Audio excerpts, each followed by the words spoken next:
എൻ്റെ മട്ടോവ പ്ലാന്റ് ആണ്. ഇതാണ് മട്ടോവ. അത്യാവശ്യം വലിപ്പമുണ്ട്. എനിക്കൊരു 3-4 വർഷമായി. ഇതാണ്ട് നമുക്കൊരു കൊല കാണിച്ചു തരാം. ഇതാണ് മട്ടോവ. കണ്ടിട്ടില്ലാത്തവർക്കാണ്. ഇതാണ് മട്ടോവയുടെ ഫ്രൂട്ട് വരുന്നത്.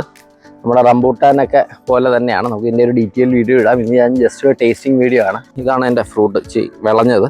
കുറച്ചുകൂടെ കഴിയുമ്പോൾ ഡ്രൈ ആവും. കറക്റ്റ് ഈ ഒരു പരുവത്തിൽ തന്നെ എടുക്കാൻ ശ്രമിക്കുക. അതെ, ഇതാണ് എൻ്റെ ഫ്ലഷ് വരുന്നത്. ഇതതിൻ്റെ കുരു വരും. അത്യാവശ്യം വലിപ്പമുള്ളൊരു കുരുവാണ്. ഇതാണ് എൻ്റെ ഫ്ലഷ് വരുന്നത്.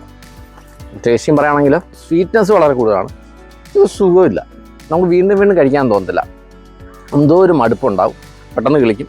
കണ്ടില്ല, ഇത്ര വലിയ പ്ലാന്റാണ്. നോക്കും, വലിയ പ്ലാന്റാണ്. ഇത് ഏത് വെറൈറ്റിയാണെന്ന് പറയാം. ഗ്രീൻ മട്ടോവയാണോ പേർപ്പിൾ മട്ടോവ എന്ന് പറഞ്ഞിട്ടാണ് ഞാൻ മേടിച്ചത്. എന്ത് വെറൈറ്റിയാണെന്ന് അറിയില്ല. എന്തായാലും മധുരമുണ്ട്, പക്ഷേ സ്വാദില്ല. വീണ്ടും വീണ്ടും കഴിക്കാൻ തോന്നില്ല. ആദ്യമായിട്ടാണ് ഇങ്ങനെ ഒരു ഫ്രൂട്ട്. നിങ്ങൾ ആരും കഴിച്ചിട്ടില്ല മട്ടോവ? ഫ്രൂട്ട് കണ്ടാൽ എന്തോ പോലെ ഇരിക്കുന്ന പോലെ. ഇതിന്റെ ഷേപ്പ് ഒക്കെ ഏതുപോലെ? കാരക്കയുടെ പോലത്തെ ഷേപ്പ്.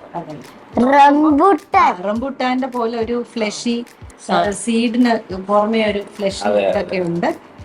കഴിച്ചു നോക്കുമ്പോ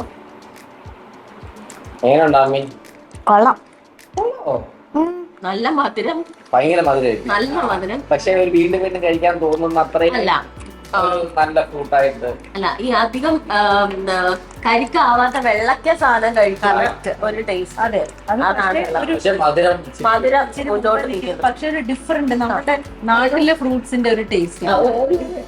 കാ കഴിക്കുന്ന പോലെ, നമ്മൾ പച്ച കാ വരത്തില്ലേ, അങ്ങനത്തെ കാ കഴിക്കുന്ന പോലെ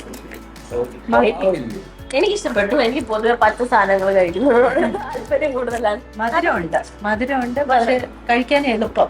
മറ്റേ റംബുട്ടാനാണെങ്കിൽ നമ്മൾ കുറേ നേരം എടുക്കും.